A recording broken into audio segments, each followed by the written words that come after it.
रशीदा, दिन बहुत थोड़े रह गए हैं। अब तो एक एक दिन मैं गिन रहा हूँ, काउंटडाउन चलाया हुआ है।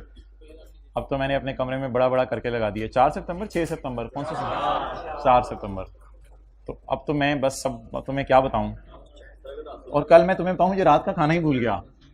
इतना मैं मगन हुआ पढ़ाई में, मैं ये भी याद नहीं रहा कि रात का खाना खाना है। नहीं, ख्वाब में आटू आए तो ठीक नहीं जा रहा, इसका मतलब है उसकी तैयारी की जरूरत है, ये ताबीर है इसकी। अच्छा अच्छा,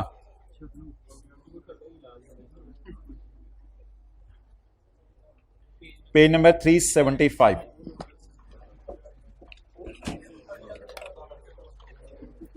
सर क्लास के बाद आके प्यार से, सर IAS 10 और 37 का इकट्ठे सवाल आते हैं। सर हमें कैसे पता चलेगा सर? तो लिखें जी, IAS 10 की डिस्कशन सिर्फ तब करके आएंगे जब सवाल में कोई डेट हमारे साल के बाद की दी हो। पेज नंबर यार 375 है यार, तो नहीं हो तुम मेरे। पेज 375 जी गाइस।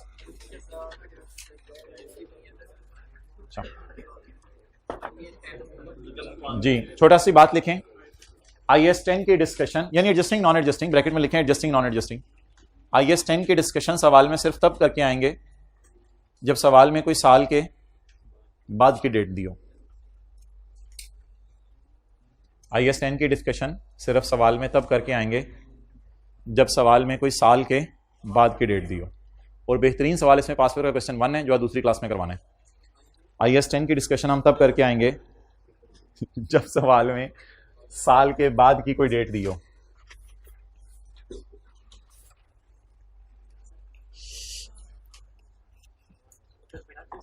अच्छा, financial statement balance sheet date के बाद की डेट दी, ऑथराइजेशन के बाद तो ऑब्वियसली नहीं, बैलेंस शीट डेट के बाद की दी हो, साल के बाद बैलेंस शीट डेट के बाद की डेट दी हो। अच्छा इधर देखें भाईजान, मैं आपको एक मिसाल देता हूं।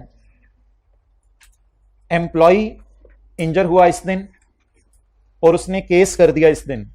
There is no reason to discuss IAS 10। I don't think so there is a reason to discuss IAS 10। You think so as well?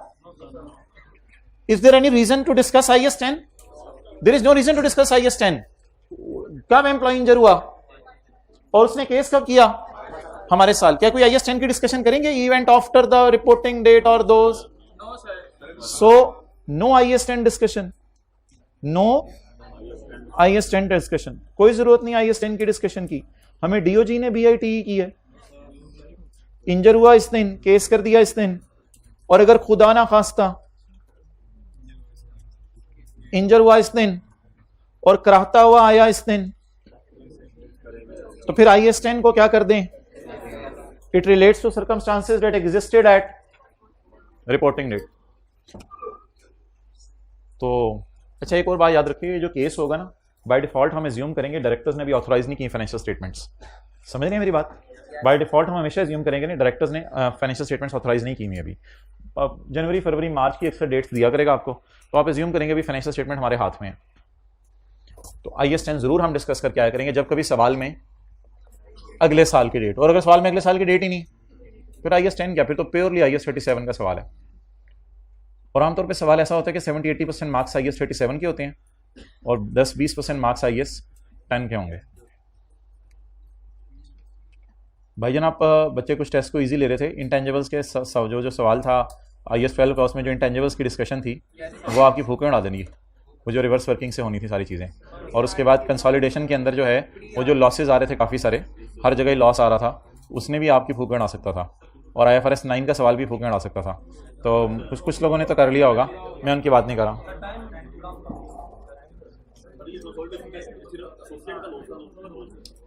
मेरे ख्याल से तो SRE में भी लॉस आ रहा था। अच्छा हाँ, इस सवाल में गिवन नहीं था, वैसे SRE में लॉस आ रहा था। सीधे कहाँ की बातें हो रही हैं यार, ये किस कॉलेज में पेपर हुए थे यार?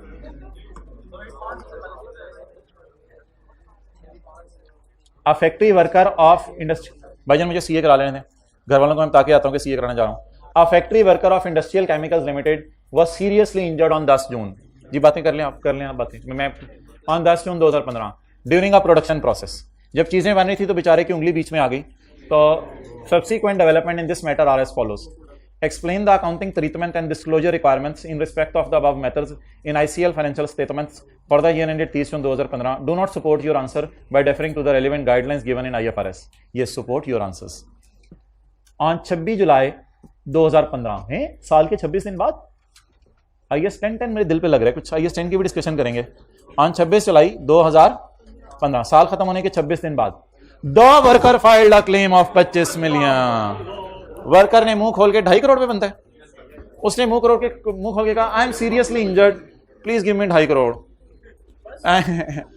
And alleged a violation of safety measures on part of, ये सारे बाहर के मुल्कों के सवाल होते हैं, पाकिस्तान में नहीं ऐसे केसेस होते. अच्छा, and alleged a violation of safety measures on part of ICL, और उन्होंने कहा ICL तुमने जो है वो मशीन में कोई गड़बड़ की हुई थी, इस वजह से ये मसला हुआ है, तो ये होना नहीं चाहिए था, और देखो मैं इंजर भी हो गया हूं और सीरियसली.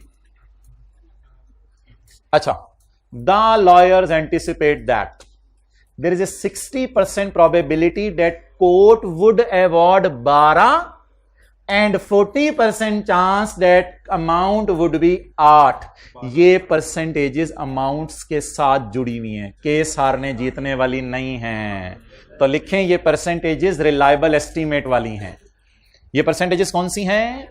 रिलायबल एस्टीमेट वाली. आई विल लूज, केस 60% लिखा हुआ है या पेमेंट 60% करनी है?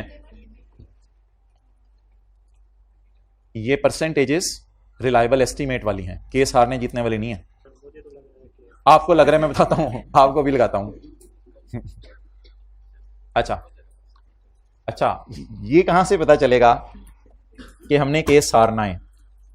Court would award, court award करेगा, यानी हम हारेंगे. इस बेस के ऊपर मैं कह रहा हूं there is a present obligation due to a past event and outflow is probable. How much outflow, वो जरा देखिएगा.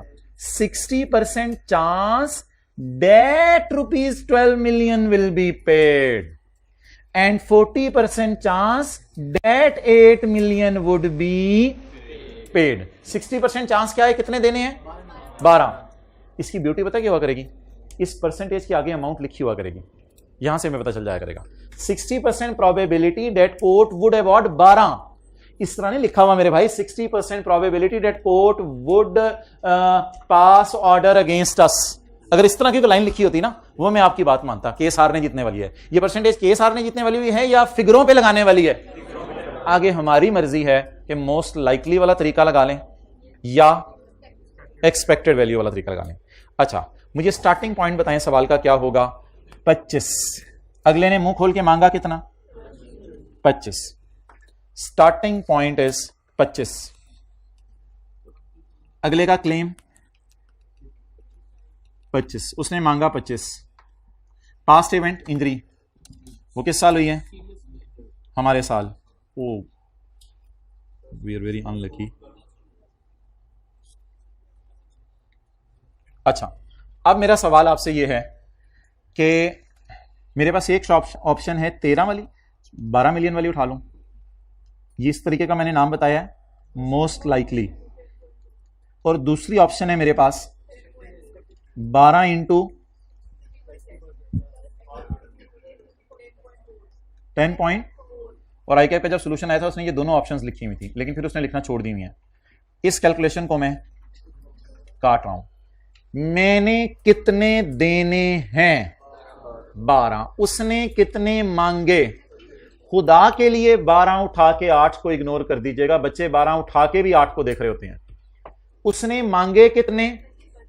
25. या मैं 12 दूंगा या मैं 8 दूंगा, ये भी सुन ले मेरे से. उसने मांगे कितने? 25. या मैं 12 दूंगा, इसका काफी ज्यादा चांस है, या मैं 8 दूंगा, इसका काफी. अब 12 और 8 में से या 12 उठाएं या 8 उठाएं. 8 तो बिल्कुल नहीं उठाना, या 12 और 8 की एवरेज लेके उठाएं. मैंने मांगे कितने? अगले ने 25. मैंने 12 उठाए, 8 उठाए. ये 8 12 के अलावा नहीं है, ये मांगे अगले ने 25. लॉयर कह रहे हैं या 12 दोगे या 12 नहीं दोगे. और कितने दोगे? 8 दोगे. या 12 दोगे या 8 दोगे, लेकिन 12 देने का चांस. तो अल्लाह का शुक्र है मेरे ख्याल में देने 12 हैं और 13 इज कॉन्टिंजेंट लाइबिलिटी। शायद जज कह दे बाकी पैसे भी देने पड़ेंगे। बच्चे 12 के साथ एरो डाल के 8 का कुछ करते हैं, खुदा के लिए 8 को मैंने इग्नोर करना है। क्यों इग्नोर करना है? या 12 देने हैं या 8 देने हैं, या जहाज पे जाना है या ट्रेन पे जाना है, दोनों पे नहीं जाना।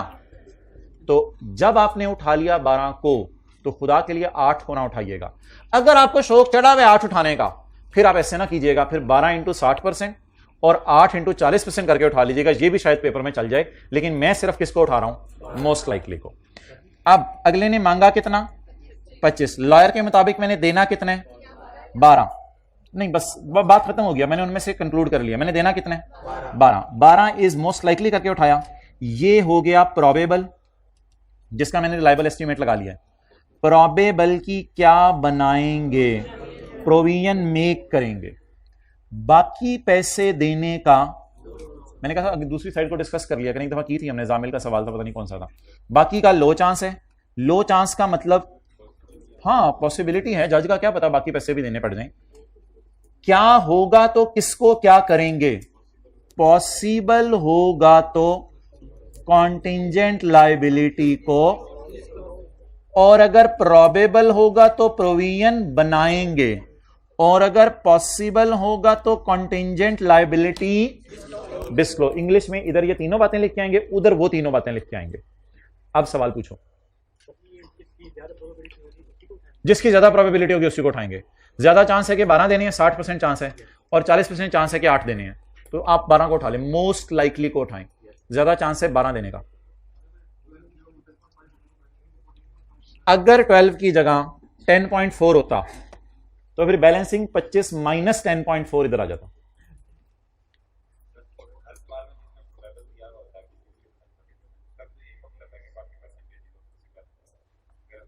वो तो केस हारने जीतने की हैं, ये तो अमाउंट्स के साथ जुड़ रही हैं। वो तो केस हारने जीतने की हैं। मैं आपको ना वो परसेंटेज दिखाता हूं आज, इधर देखें सारे, वो परसेंट आज मैं आपको दिखाने लगा हूं जो केस हारने जीतने वाली है। आपने आश कर उठना है। वो परसेंटेज मैं आपको दिखाने लगा हूं जो केस हारने जीतने वाली है। आश तैयार रखें और आश भी तैयार रखें। मैं आपको एक परसेंटेज दिखाने वाला हूं जो केस हारने जीतने वाली है। मैं आपको दिखाऊंगा वो परसेंटेज। मैं आपको एक परसेंटेज दिखाने वाला हूं जो केस हारने जीतने वाली है। मैं आपको परसेंटेज दिखाने वाला हूं केस हारने जीतने वाली है। According to NPL lawyer the probability that we would be negligent is 80%।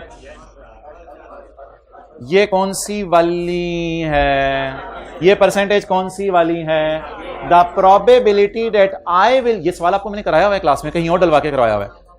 और आगे रिलायबल एस्टीमेट वो नहीं लगवा रहा, वो आपको खुद दे रहा है। अगर मैं लायबल हो गया तो मैंने 1 मिलियन देने हैं। अब वो रिलायबल एस्टीमेट नहीं लगा रहा, ये ज्यादा आसान सवाल था।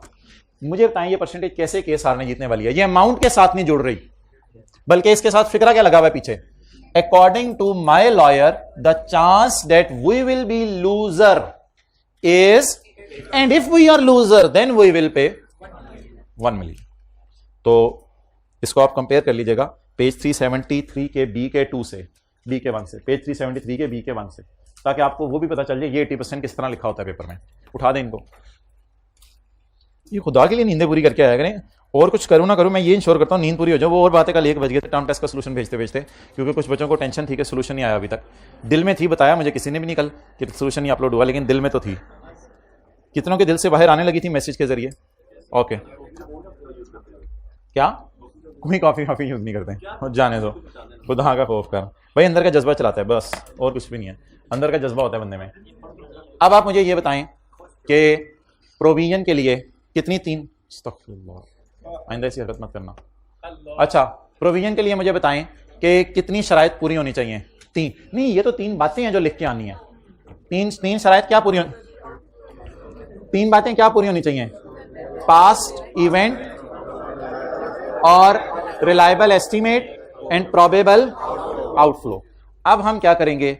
हम घर में जाके स्टैंडर्ड का पैरा 14 खोलेंगे और पैरा 14 खोल के इसको लिखना शुरू करेंगे, लेकिन थोड़ा सा पहले स्वीटनर डाल देते हैं ऊपर, टच करा देते हैं IS 10 का। IS 10 का टच क्यों कराना है?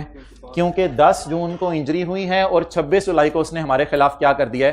केस कर दिया है। तो थोड़ा सा IS 10 का टच करा के आगे लिखना शुरू करें। मैं लिखवाने वालों में हूं और आप आज लिखने वालों में हैं। Court case after the reporting date on 26 July court case after the reporting date on 26 July, court case after the reporting date on 26 July provide evidence, सरकार होते देख लो नाल नाल, court case after the balance sheet date on 26 July provide evidence of a condition, provide evidence of a condition that existed at reporting date, provide evidence of condition that existed at reporting date. So उठ जाओ भाईजान, so it is an adjusting event. अच्छा आगे वो discussion रहने दे, entry क्या होनी है वो प्रोविजन में साथ ही आ जाएगी. So it is an adjusting event. यहां पे छोटा सा लिखें पैरा 3 IS 10. ये क्यों लिखवा रहा हूं, पेपर में तो नहीं लिखना क्योंकि आपको याद रहे रेफरेंस के तौर पे. Para 3 IS 10. अच्छा जी, इसके बाद अब हाउ टू राइट डाउन वाला सफा खोल लूं या किताब में से प्रोविजन की डेफिनेशन खोल लूं, बता दें दोनों में से. हाउ टू नहीं जाने दें, हाउ टू राइट डाउन वाला सफा रहने दें. चलें हाउ टू राइट डाउन वाला सफा खोल लें या किताब में से प्रोविजन की डेफिनेशन खोल लें, इट्स अप टू यू. मेरे ख्याल से ज्यादा बेहतर है किताब में से प्रोविजन की डेफिनेशन खोल लेना, ताकि प्रोविजन की तीनों बातें मैं लिख दूं. स्लो लिखवा. अच्छा चलो ठीक है. मैं किताब में से खोल रहा हूं, आप कहां से खोलेंगे, स्टैंडर्ड में से. IS 37 का पैरा नंबर 14. चलें जी लिखें. In this case there. अच्छा एक बात सुने, शुरू में ना कंक्लूजन ना दिया करें, आप प्रोविजन शैल बी रिकॉर्डेड, क्योंकि हो सकता है एग्जामिनर को गुस्सा चढ़े, अगली बात आपकी पढ़े ही ना, तो इसलिए ये लाइन शुरू में ना लिखा करें. जिनको समझ आ गई है वो मुस्कुरा भी दिए हैं, जिनको समझ नहीं आई उनको छोड़े पड़े. तो अपना कंक्लूजन ना सवाल के शुरू में ही ना लिख दिया करें, पहले थोड़ी सी लॉजिक दे के एंड पे शक बोंगी मार दें, लेकिन थोड़ा सा वो आपका पढ़ा तो सही सोल्यूशन. तो मेरे ख्याल से यहां से शुरू कर दें, कंक्लूजन ना दें, इस एक लाइन को एंड पे डाल देंगे. और समझ आ रही है सरकार. In this case the entity has a present obligation. हाँ इंग्लिश में लिखें इसको.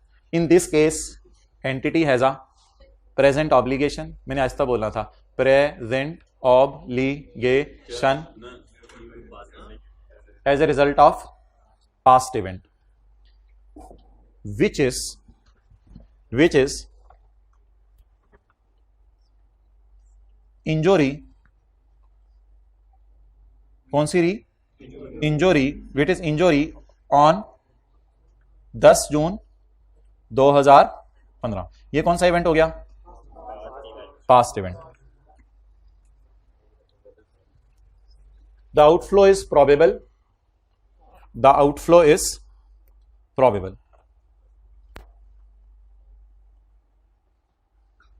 अच्छा इसमें वो वाला लफ्ज उठा लें, द आउटफ्लो इज प्रोबेबल में एज वही मैं वहीं से लफ्ज उठा के देता हूं आपको. The outflow is probable. यार मुझे करा लेने देना.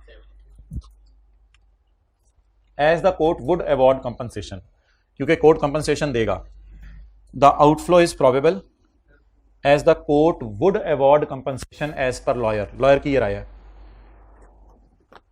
As the court would award compensation as per lawyer opinion, जैसे कि लॉयर की ओपिनियन है,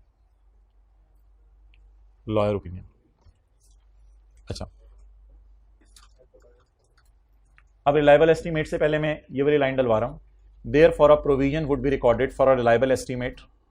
therefore a provision should be recognised slash made लिख लें, मेड भी आई कैप लिखता है. Therefore a provision shall be recognised slash made of a reliable estimate. Provision shall be recognized of a reliable estimate, which in this case is most likely amount, that is rupees 12 million. Which in this case is most likely amount, that is rupees 12 million. इसकी क्या बना दी, provision. अच्छा अब ना 8 का कोई जिक्र नहीं करना, क्योंकि आपने 12 और 8 में से 12 उठा लिया. अब कंटिंजेंट लाइबिलिटी के लिए ना कोई स्टैंडर्ड नहीं खोलना. यहां पे लिख लें आप पैरा 14 IS 37. अब आप ऐसा करें, अगले पैरे में आए, अब कंटिंजेंट लाइबिलिटी के लिए स्टैंडर्ड खोल सकते हैं, लेकिन वो टाइम जाया होगा, उसका कोई फायदा नहीं। और मेरे ख्याल से एक दो दिनों बाद प्रोविजन की डेफिनेशन भी आपको याद हो जानी है, इसलिए वैसे स्टैंडर्ड नहीं खोलना पड़ना। जिन चीजों के लिए खोलना पड़ेगा वो मैं बताऊंगा। अच्छा, अब रह गया पीछे डिस्कशन 25 माइनस 12 की, तो लिखें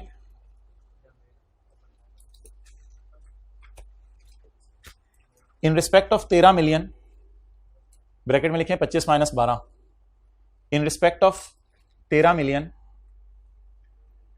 there is a possibility in respect of 13 million there is a possibility of making payment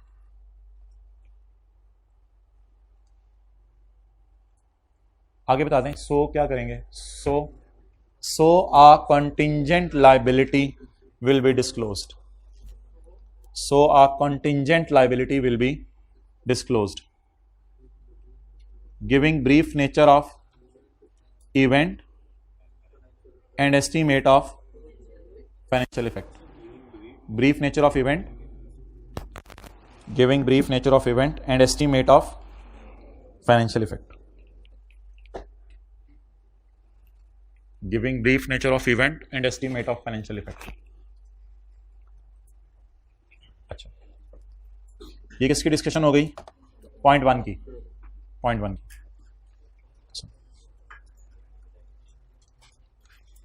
According to the terms of insurance policy, नहीं तो मैं आगे पढ़ रहा हूं, थोड़ी सी है तो इधर देखे ना। According to the terms of insurance policy, ICL filed a claim of 18 million, which was principally accepted by insurance company. भाईजान उसी इंजर एम्प्लॉय की कहानी चल रही है, ऊपर से मिला के पढ़े, उसी इंजर एम्प्लॉय की कहानी चल रही है, कोई नया इवेंट नहीं है, ऊपर इंजर एम्प्लॉय का लिखा हुआ है। Subsequent development in this matter are as follows, बात वही चल रही है उसी रिदम में।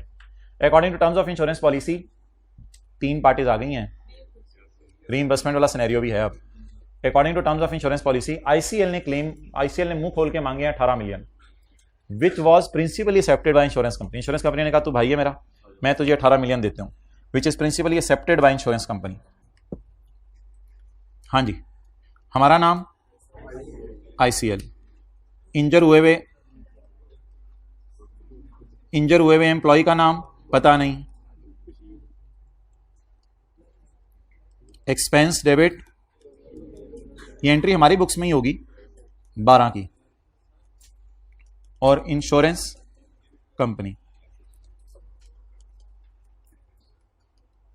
उसने कहा कि मैं तुम्हें 18 दे देती हूं, बड़ा सखी है यार। According to the terms of insurance, वो मुझे पता है, अगली बातें मुझे पता है। According to the ICL filed a claim of 18 million which was principally accepted by insurance company, sorry to the extent of 14, which was principally accepted to the extent of, हमने 18 मांगा है, उसने कितना एग्री किया है? हमने कितना मांगा? 18, उसमें 14 इज वर्चुअली सर्टन, उसमें से उसने 14 मान लिया कि मैं दे देता हूं, तो अब उधर से कितना आना कंफर्म है? 14। ICL is negotiating with insurance company, और हम इंश्योरेंस कंपनी से नेगोशिएट कर रहे हैं, मांजा नहीं मान रही, मांजा, and it is high chance that I will recover a further 2 million, and there is a high chance that I will recover a further 2 million, high chance.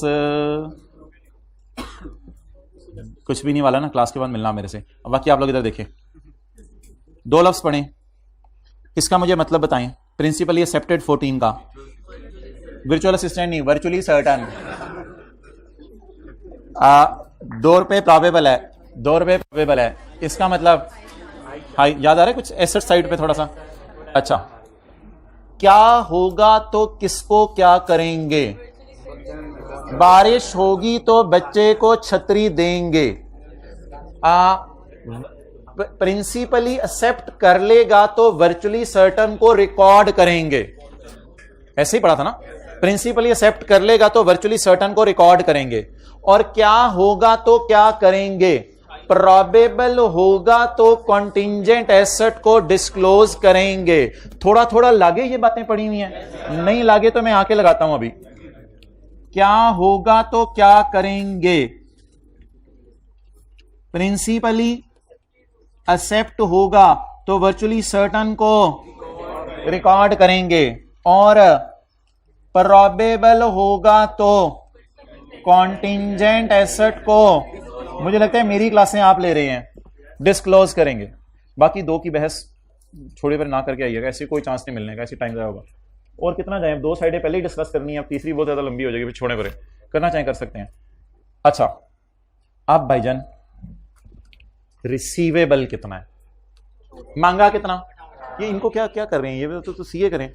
मांगा कितना 18, मिलना कितना, शायद कितना मिलना, कभी नहीं मिलना। एक छोटी सी ना गलती मैं करने लगा हूं, फिर आपने मुझे सही करानी है।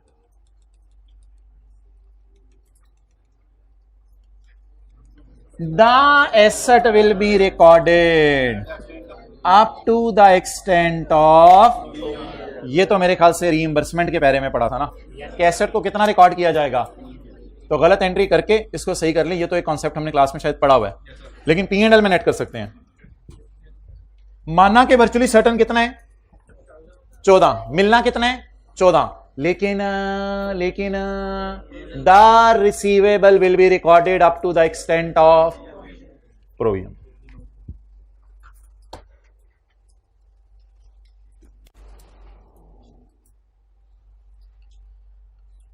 सर किसी ऐसे स्टैंडर्ड का इंतजार था जब से हमने पढ़ना शुरू किया हुआ था। हाइब्रिड में रोज बताने लगा हूं मैं, जहां जहां रिलैक्स होके बैठे हुए हैं सारे। शुक्रिया, आप थोड़े से टेंटिव हुए। लिख भी लें आप फिर, जी जी आप ही की बात कर रहा हूं, लिख लें आप। अगर ये एसआरई सीआरई की एंट्री हो रही होती ना, तो आप लोगों ने ऐसे तड़ातड़ लिख रहे होना था, हट रशीद यार क्रेडिट से जाने डेबिट से जाने। अच्छा इधर तस्वीर खींच ले मेरी जगह, घर जाकर अच्छा पढ़ लेंगे यार, कोई नहीं यार कल कर लेंगे यार। आए कि हमने कहा आज 18 नंबर का सवाल है, ओ ये खैर वो मैं तो कंसोलिडेशन करके आया हूं। जादू वो जो सर चढ़ के बोले, वो क्या जो पांव पांव में घूमे। तो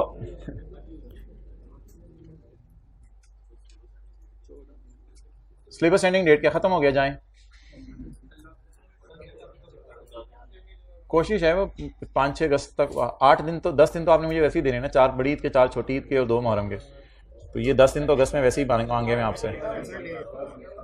उधर ईद का कह के बुला रहे थे कि ईद पे भेज रहे हैं तो संडे को आ जाएं, और इधर वो दूसरी कहानी लगाई हुई है। इस तरह ना सोचा करें भाई, मेरी तरफ से अभी खत्म कर दे, मैं नहीं प्रैक्टिस कराता। अच्छा मैं एक मिसाल देता हूँ, मिसाल के तौर पे ये सवाल भी मैंने कराना है, उसके बाद इसी जैसा और सवाल कराना है। नहीं भी कराऊंगा तो आपको क्या पता चलना है, आपने तो रिलाई कर लेना, आपने कहना बदाई वाले साहब मैं अच्छा सही करा रहे हो, तो आपने वो रिलाई करके चले जाना। पेपर में जब कुछ होना है तो फिर आपने तो यार नहीं यार ये तो वो तो फिर तो इसलिए मेरी तरफ से तो सिलेबस आज खत्म कर दें, कोई मसला नहीं।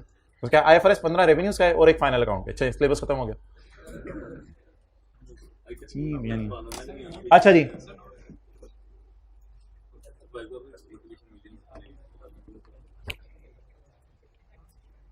ओके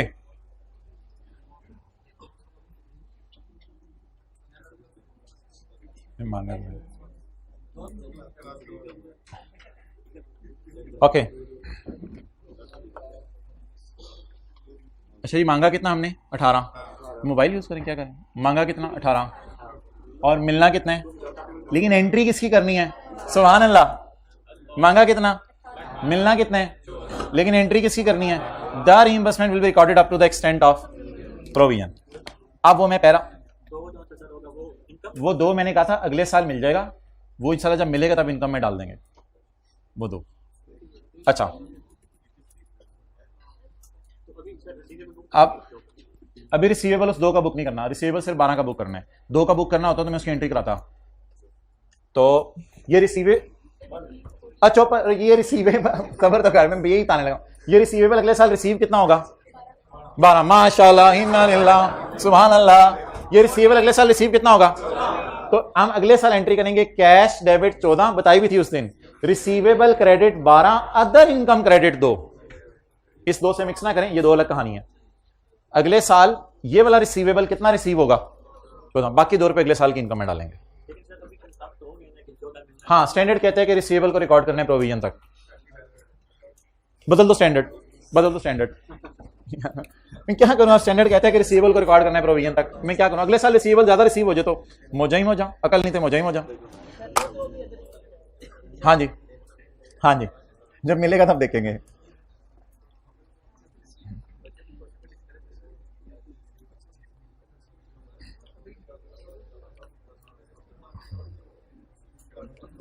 शायद कि तेरे दिल में उतर जाए मेरी talk.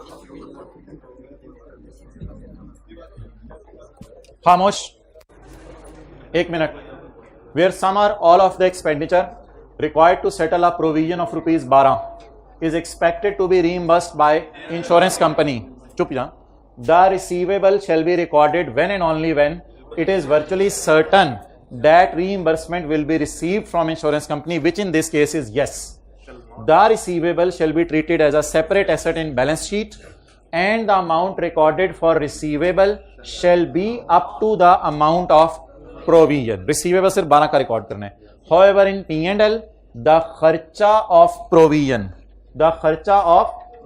12 may be presented net of amount of reimbursement.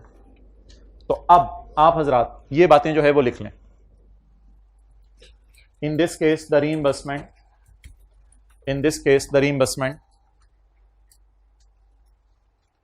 Of ₹14, in this case the reimbursement of ₹14, इधर से देखें, is principally accepted. In this case the reimbursement of ₹14 is principally accepted by insurance company. So it is virtually certain to be received. कुतब, so it is virtually certain to be received. अगली line लिख दूं 14 record कर दें, या थोड़ा कुछ मसला भी है? अगली लाइन लिख दूं कि 14 रिकॉर्ड कर दें? नहीं 14 रिकॉर्ड ना करें, कुछ मैं बता देता हूं उसके बारे में, तो जरा हौसला रख लें, ठीक है? नहीं, आगे चलें। Remaining ₹2 is probable to be received. Remaining ₹2 तो ना लिखें, रिमेनिंग तो लगता है ये वाला 2 डिस्कस हो रहा है, रिमेनिंग 2 ना लिखें। ₹2 is probable to be received. ₹2 is probable to be received, therefore it will be disclosed as a contingent asset. Therefore it will be disclosed as a in notes to giving brief nature of event and estimate of financial effect. Sir सारा लिखना है जी, बिल्कुल। Therefore it will be disclosed as a contingent asset giving brief nature of event and estimate of financial effect in notes to the financial statements.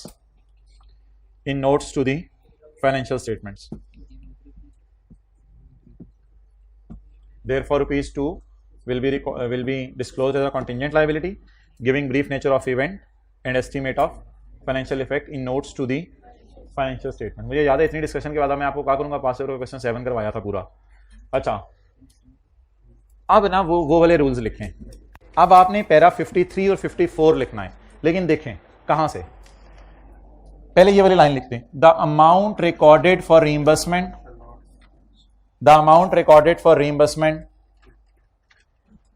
shall not exceed provision.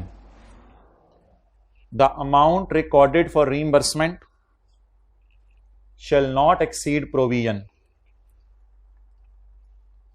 So we will record only 12. As a separate asset भी साथ ही लिख जाए, time save हो जाए, liability से net नहीं करना। So we will record ₹12 as a separate asset. इस बात का मतलब किसी को याद हो? बैलेंस शीट में नेट नहीं करना, so it will be recorded as a separate asset, ₹12। अच्छा, ये बात भी होगी, सेपरेट एसेट, ये वाली बात भी होगी। आखिरी बात, इन SOCI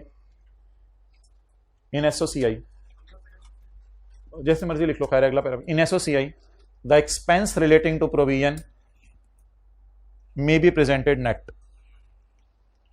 In SOCI, the expense relating to provision may be presented net of reimbursement. May be, हाँ बिल्कुल जीरो आएगा P&L में, excellent. May be presented net of reimbursement. अब नीचे लिख लें पैरा 53 और 54 से आपने ये चीजें उठाई हैं। Para 50, it will be presented net of reimbursement. किसको किससे नेट कर दें? प्रोविजन को रीइंबर्समेंट से नेट कर दें।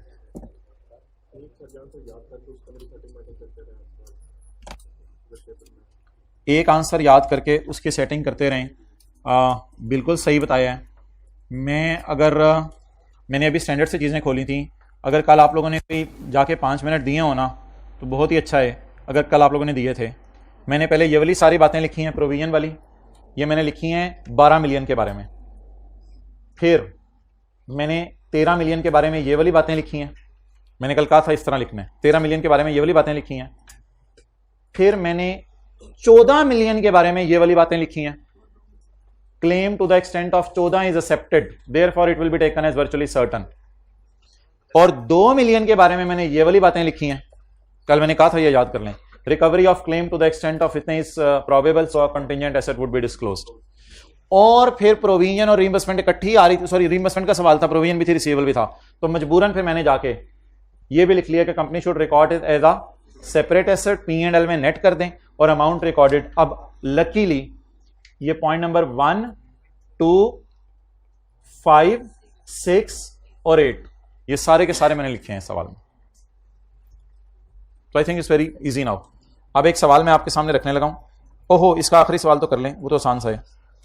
आखिरी एडजस्टमेंट इसकी क्या है यार? ये तो आपको पता होगी यार, ये तो ऐसा ना करें तो ना खुदा के लिए यार, शादी वाली बात आपको याद होगी, ऐसे तो ना करें यार। शादी वाली बातें आपको याद रह जाती हैं, बड़े की फूफो के घर, छोटे की मामू के घर।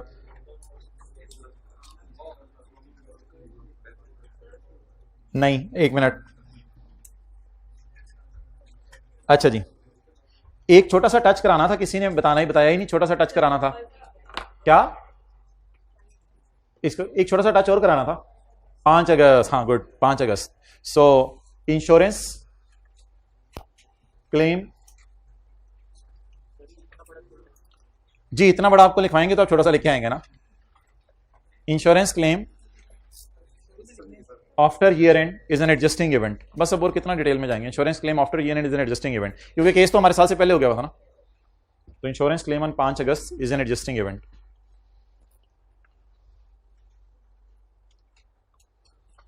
यार लेबर यूनियन के बंदे आ गए। लेबर यूनियंस होती हैं मुख्तलिफ फैक्ट्रीज वालों ने मिलकर ना कुछ बदमाश इकट्ठे किए होते हैं, फ्रेंकली स्पीकिंग वो लेबर यूनियन के बंदे होते हैं। हाँ, हक के लिए लोगों के लड़ते हैं, वो बात अपनी जगह, लेकिन मैं उनकी गेटअप बता रहा हूँ।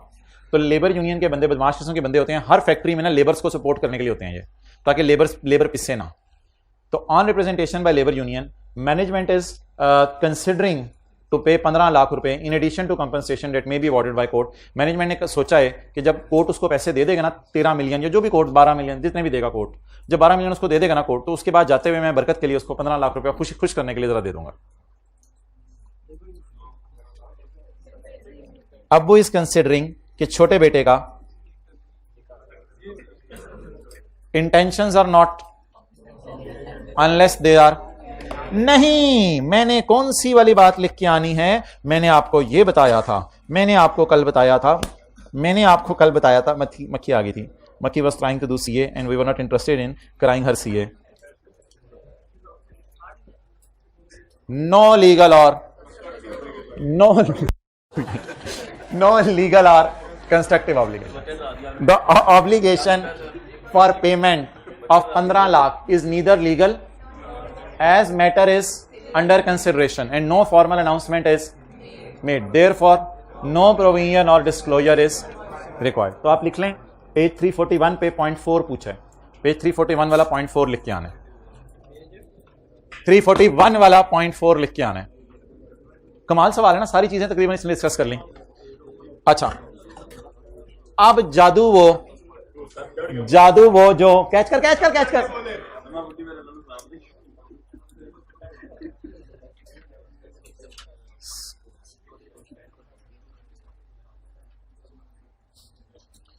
ये जो लोग पूछते हैं ना सिलेबस खत्म कर दें, तो भाई ना आपको मैं क्या कहूँ, सीए में आने से पहले ये चीजें सोचनी थी। और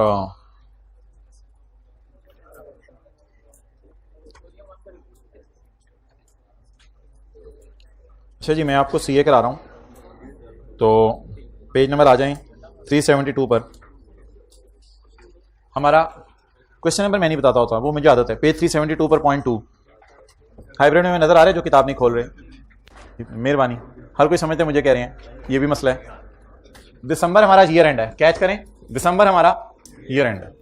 इन अक्टूबर 2018 सब्सिडरी अनाउंस द डिविडेंड, नहीं, OL वॉज सूड बाया, मुंह खोल के उसने 18 मिलियन मांगे।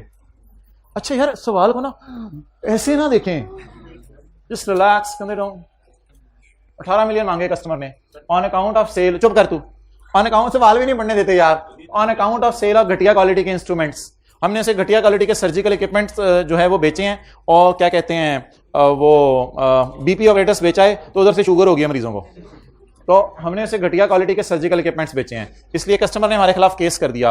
कस्टमर हो सकता है डॉक्टर्स हॉस्पिटल हो और मैं उनको बीपी ऑपरेटर्स बेचता हूं, तो उन्होंने हमारे खिलाफ केस कर दिया।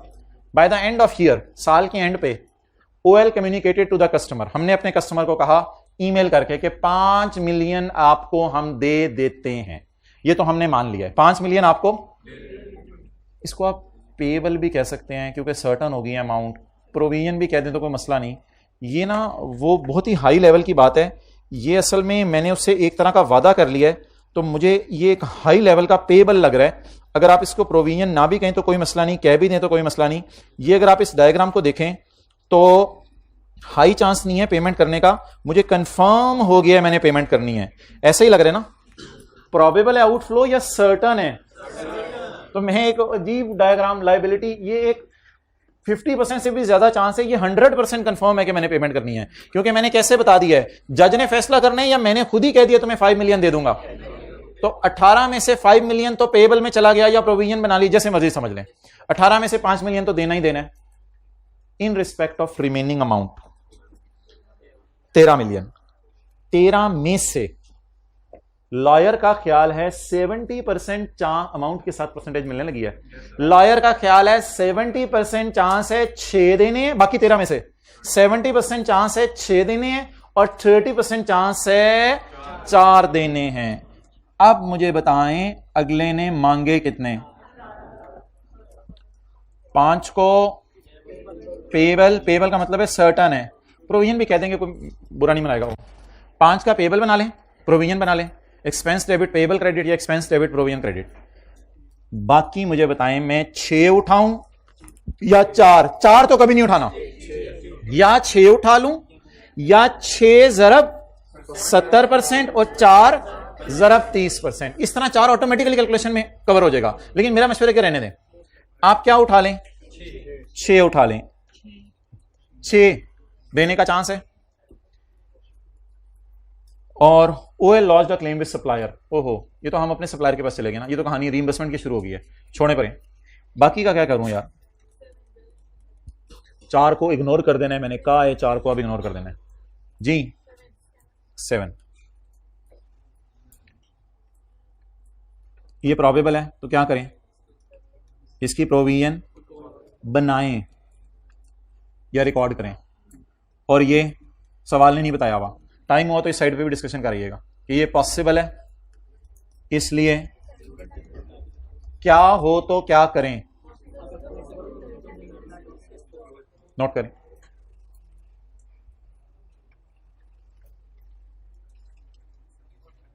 क्या क्या 7 के बाद सवाल नहीं की भी, लेकिन जज साहब दे सकते हैं ज्यादा 11 से भी, क्योंकि अगला मांग 18 रहे, जज का भी पता है, जज को अपना नहीं पता होता। नहीं, एक ही तरह से कर दो, लो चांस कर दो, नो चांस रहने दो यार, आप बंदे काम के वैसे हम ही फारग हैं सिर्फ। अच्छा, कंपनी का नाम, कस्टमर, कितने देने हैं, और जान दो थोड़ी मेहरबानी 5, कितने देने हैं, एक्सपेंस डेबिट प्रोविजन में डाल दें सारा, कोई मसला नहीं।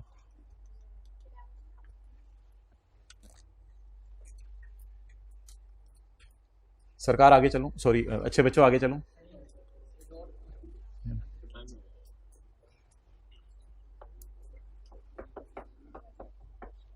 कितने मांगे, 18, कितने मैंने कह दिया दे देता हूं, इसको पेबल में डाल दें, प्रोविजन में डाल दें, कोई मसला नहीं। और लॉयर के मुताबिक और कितने देने हैं, ना करें ना, लॉयर के मुताबिक और कितने देने हैं, 6। शायद जज साहब को गुस्सा आए तो बाकी 7 भी, इसके बारे में सवाल नहीं कह रहा था, लेकिन हम तो माशाल्लाह पहुंची हुई सरकार है, तो हम वहां पहुंच के मारेंगे उसको, यानी 7 का भी जिक्र करके आएंगे। अगला इंशाल्लाह आसान है।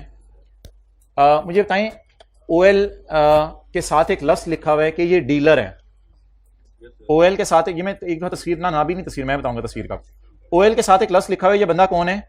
डीलर है मशीनों में। इसका मतलब है किसी से खरीदता है और आगे किसी को बेचता है।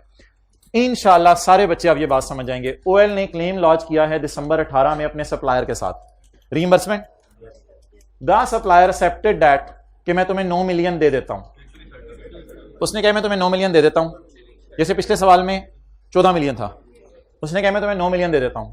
हाउएवर हम स्टिल अभी लड़ रहे हैं सप्लायर से और प्रोबेबल है कि हमें कितना मिलेगा और 3 मिलियन मिलेगा। अब आप मुझे बताएं हमने मांगा कितना, ये तो सवाल ने नहीं बताया। वर्चुअली सर्टन कितना है और प्रोबेबल 3। अब मुझे बताएं कि सप्लायर से मुझे कितना आना है। कर दूं एंट्री रिसीवेबल डेबिट, खर्चा क्रेडिट अनाउंस से क्यों कर दूं? क्योंकि ये 11 से काम में तो इधर तो टेंशन ही। और अंग्रेजी अल्लाह का शुक्र है वही कि 9 मिलना है, तो सारी अंग्रेजी वही, और 3 मिलने का हाई चांस है, इसलिए इसे कॉन्टिंजेंट एसेट के तौर पर डिस्क्लोज करेंगे। इसे डिस्क्लोज करेंगे एज अ कॉन्टिंजेंट। क्या आई कैप हिस्ट्री को रिपीट कर रहे हैं? उसी तरह सवाल बना रहे हैं।